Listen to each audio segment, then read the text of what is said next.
Let's now delve into the issues, the back and forth with the refinery, the refurbished, rehabilitated, resuscitated, whatever you want to call it, brand new, no problem. Any name you want to give to it, Port Harcourt Refinery and the energy sector.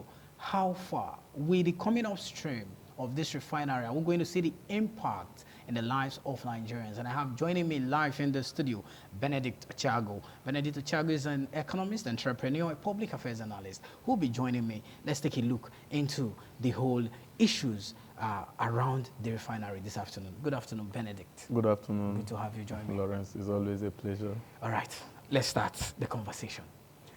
For the past 30 years from history, the refinery was built in the 60s or in the 70s. 1965. 1965, during the military. Specifically, Warri was in 1965. Okay. So it has been here and there. It seems like we've not been moving forward, back and forth. We have crude, we have the resources here, but we have to take them abroad, refine it, bring it back with Forex, we'll pay higher.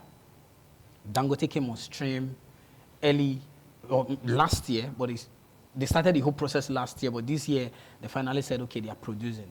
NNPCL said they will be the one controlling Dangote's business, that they have an agreement, which nobody knows what happened. But last week, the federal government came out to tell us that the Port Harcourt have started running, that it is working, it is producing. But some quarters have it that it's not working, that they are blending. You know what it is when they say something is blending and it's not refining. Let's make sense out of these whole issues. The Port Harcourt Refinery, in your own thought, do you think they are refining crude? And will this put an end to the energy problem, especially the high cost of premium motor spirit that we are passing through in Nigeria today? Well, first of all, asking for my opinion if the Port Harcourt Refinery is actually functioning or producing, Yeah. I think that will be putting me on a very, very hot seat because I am not a petrochemical expert. I know. So I wouldn't know Okay. if it is actually producing. But I do know that I listened to the president, the national president of the Pengasan, who is also the president of TUC. Okay.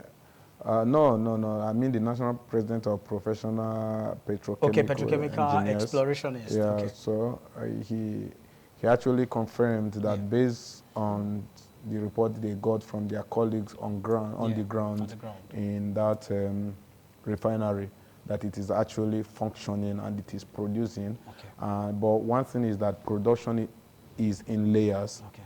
And some of those layers has to be from the PMS, gas, kerosene, diesel, and all of those ones. So it is yet to ascertain if it has gone beyond the PMS and into gas and all of that. But there is, according to the man, if I'm to go by what he said, as a professional in that field, it is producing. Okay. But there are still other reports from some other quarters in Nigeria that actually what people are loading from that refinery are accumulation that has been of there. What they have on ground before. On ground. That is what they are loading out of that place, that it is not actually that the refinery is producing. There are two narratives right now. Yeah. From a professional background, from the president of the Nigeria Petrochemical Engineers, you can say that the refinery is producing.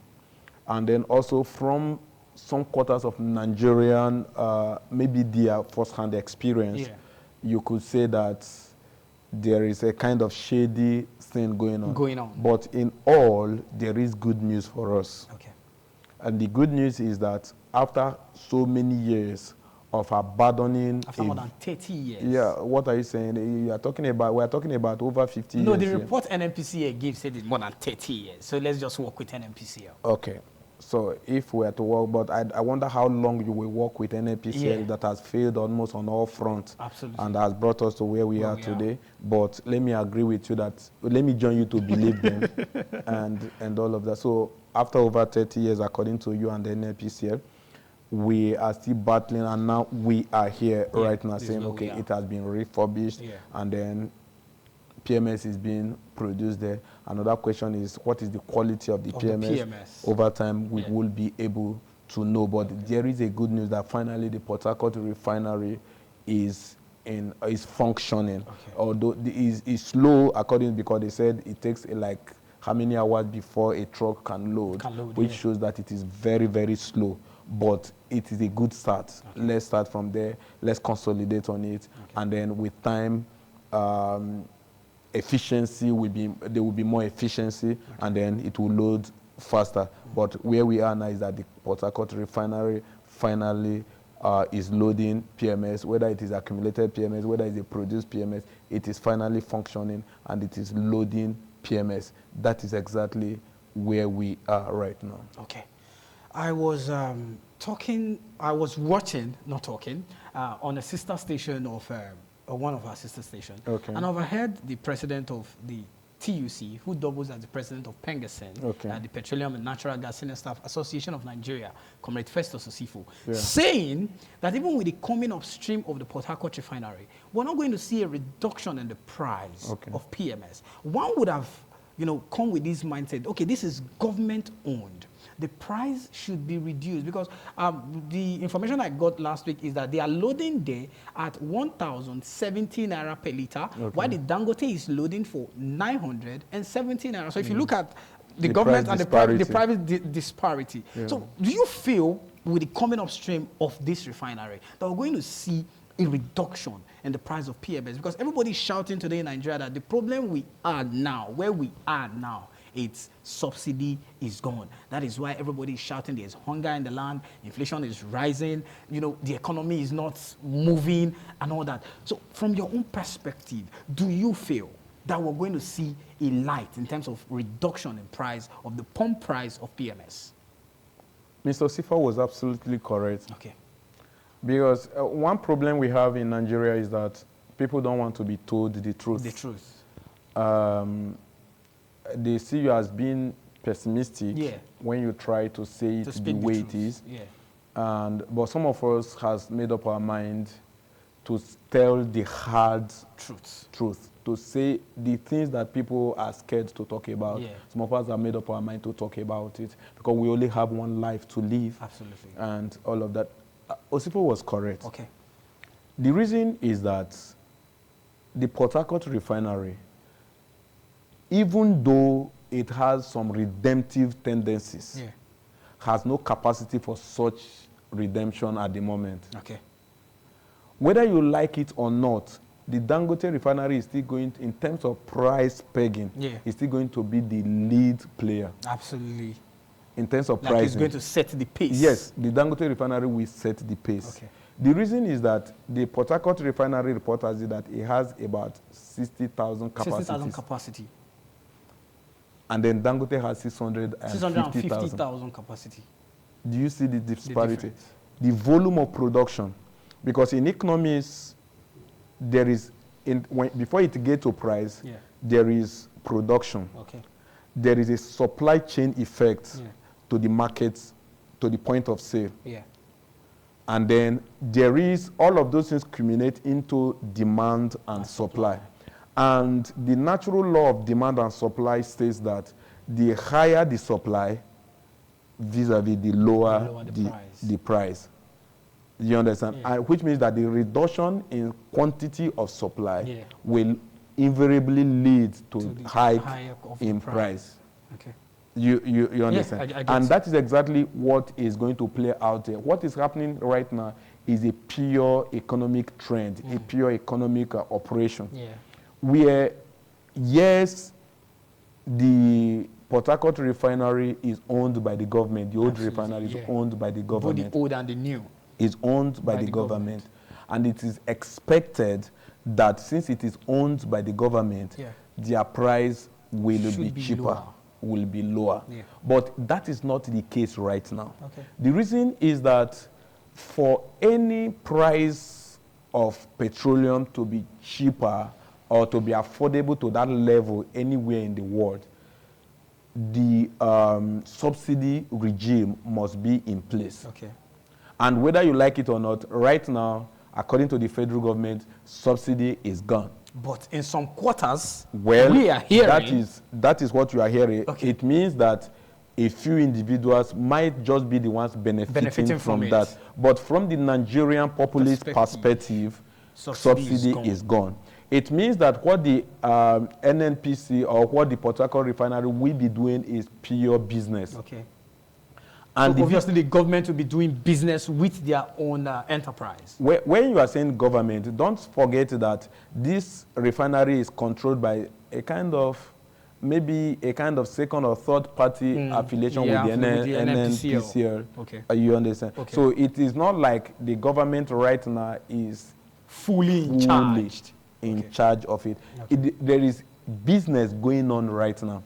But my fear for what is happening there is that they are still going to be, because whether it's government that is controlling it or not, government agencies, government personnel are still the people that control the NNPC and control the refinery. And so there will be a lot of government bureaucracy, and then also that will lead to the high level of corruption that Nigeria is known for, especially in that sector. In that sector, so in the oil and gas sector. That will play. Okay. And so when Osifo was trying to say that the price will not go down, is because the refinery has no capacity. Okay.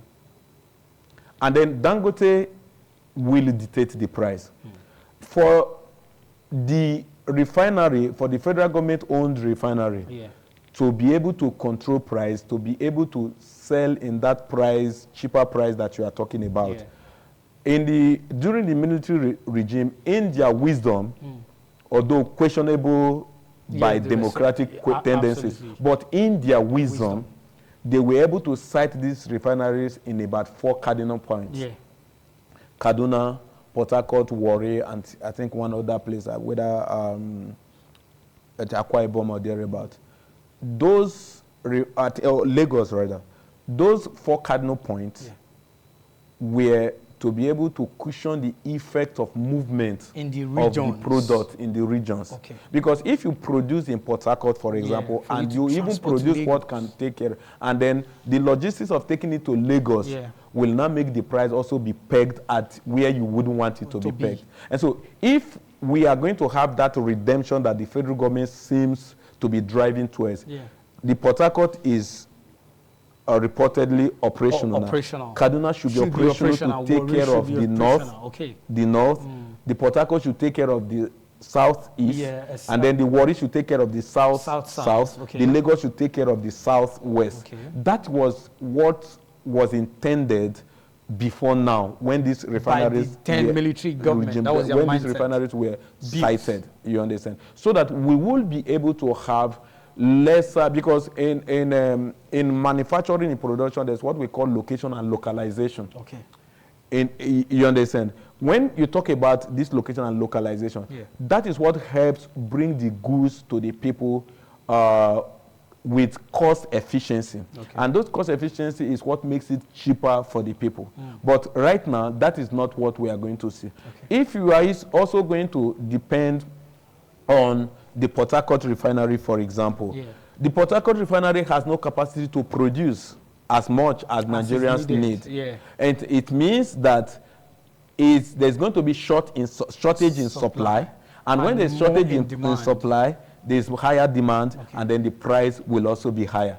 And so if you remove the equation of the Dangote Refinery out of it, you will even have it higher in terms of price than you used to have. And so whether you like it or not, in price leadership, the Dangote is going to be the price leader. The Dangote is going to dictate the price. It's not far-fetched. It's because of capacity. For example, when you look at what Dangote has done in the cement factory or cement sector, because I'm a cement dealer, and so I work with that sector a lot, and I understand to a large extent what Dangote does in that extent. What he has done is that he has strategically located the cement factories in different regions of the country. One is at Ibeshe, close to the boundary between... Stay business this week will stay making sense, trying to analyze the coming up of stream of the Port Harcourt Refinery and Petrochemical Company how it's going to go a long way to ease, or how we can see or feel the impact in terms of the reduction in the price of premium motor spirit, PMS, popularly called petrol. I still have my guest here seated in the studio, Benedict Ochago, trying to give us an analysis. Let's see how this upstream, the coming up upstream of this refinery, we ease the burden on an average Nigerian. So you were making a point before we went on that break in terms of location and strategic allocation of the refinery, and you were citing an example with the Dangote. Yes, like I was saying, that Dangote has been able to achieve this with the cement, where he cites one at Ibeshe. That one at Ibeshe at Ogun State, close to the boundary between Nigeria and Benin Republic. That he is able to use that to service Togo, Ghana, and the Southwest. And then one is sited at Obajana at Kogi State. That takes care of North and some parts of the South. And then there is also one at Boko, even though not as large. But one is at Boko in Benue State. That also serves that region. And then there's one recently in Edo State. You understand? That is to be able to reduce costs. Because if you buy, for example, you are in Benin, you buy from the factory at Edo State, here, Edo North, is obviously is going to be cheaper for you. You understand? Absolutely. Because you are buying the logistics, and the logistics are within. So you don't have.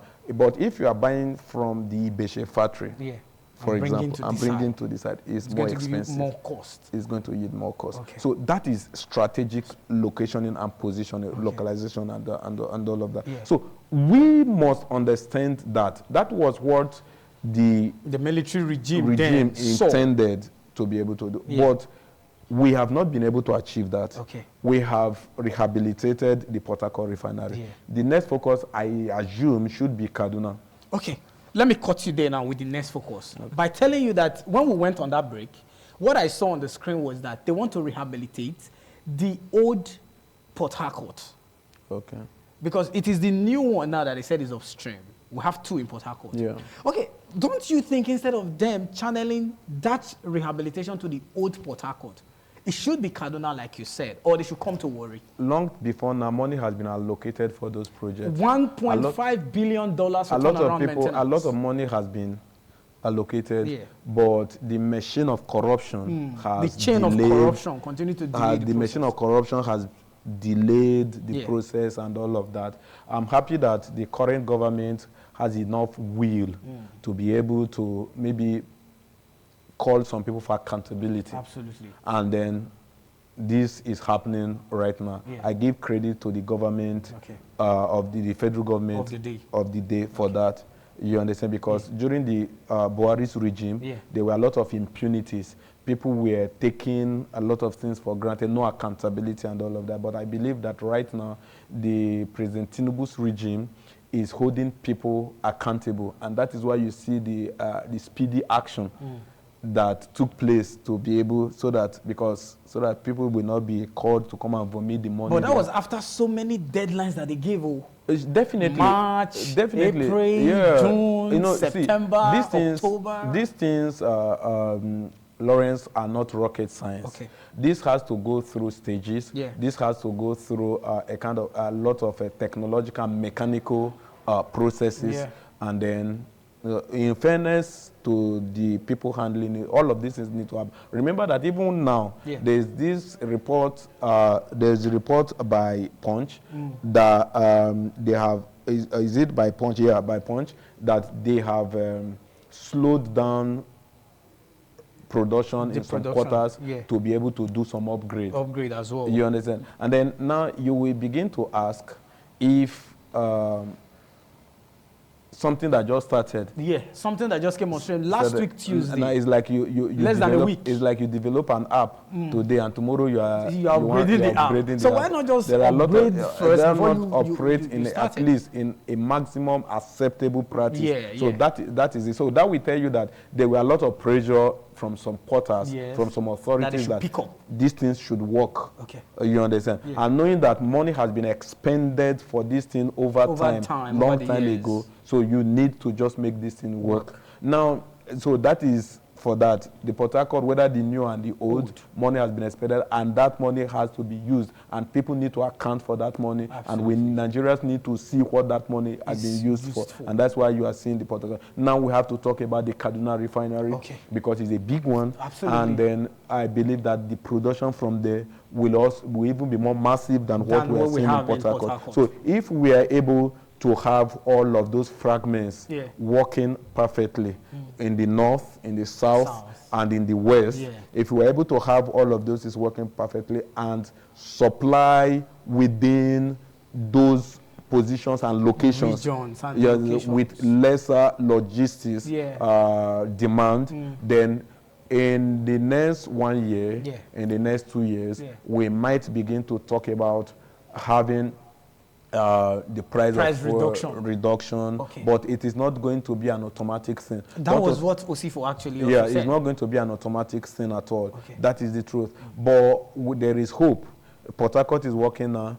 Kaduna will work might come up. Meanwhile, the Dangote is already working in Lagos. The Dangote Refinery should be given every support by every stakeholder to operate maximally, because that is the hope of Nigerians right now. The reason is that it's a privately owned this thing, and I believe there are shareholders and some governments. They are part of the shareholders. Definitely, it's a huge business, and such amount of business have a lot of shareholders and a lot of interest groups that control things. But whether you like it or not, the Dangote Refinery seems to me to be taking the path of that redemption we seek than the Port Harcourt Refinery. And so if Dangote Refinery is given every support in it, and then so that to help reduce the cost of production and all of that, and then the Dangote Refinery sells cheaper, it will serve better and all of that. So in all of these things we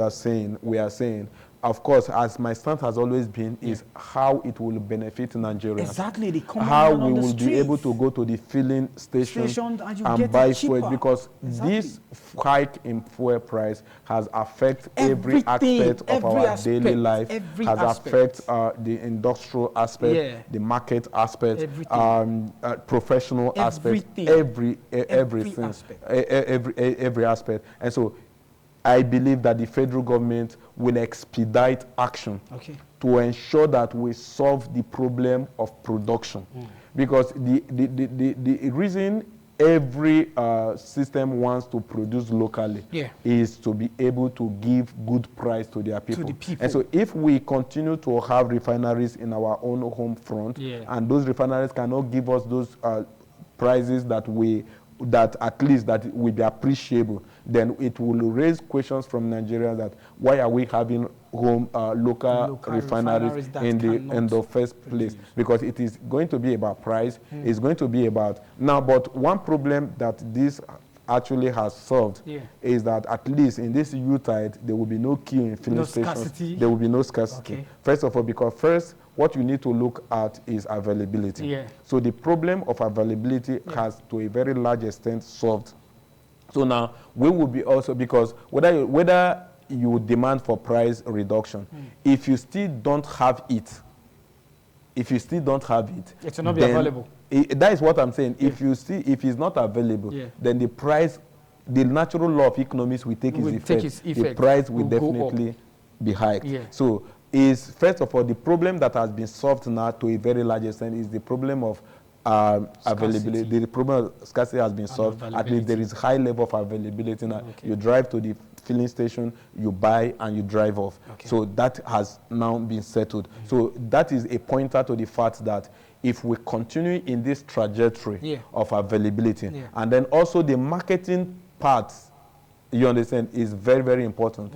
The reason it is very, very important that we need to create competition among the marketers. Yeah, absolutely. You understand? So if we create that competition in terms of market competition, that is what reduces prices. That this one wants you to buy from him, the other one wants you to buy from him. And so the consumers will now begin to consider the option, and those options will be based on price. Yeah. You understand? So if your price is higher, I will go for the one that has cheaper price. Absolutely. Is normal. Natural Every consumer is driven by efficiency, price efficiency. Number one, you have to look at satisfaction in terms of the quality. Yeah.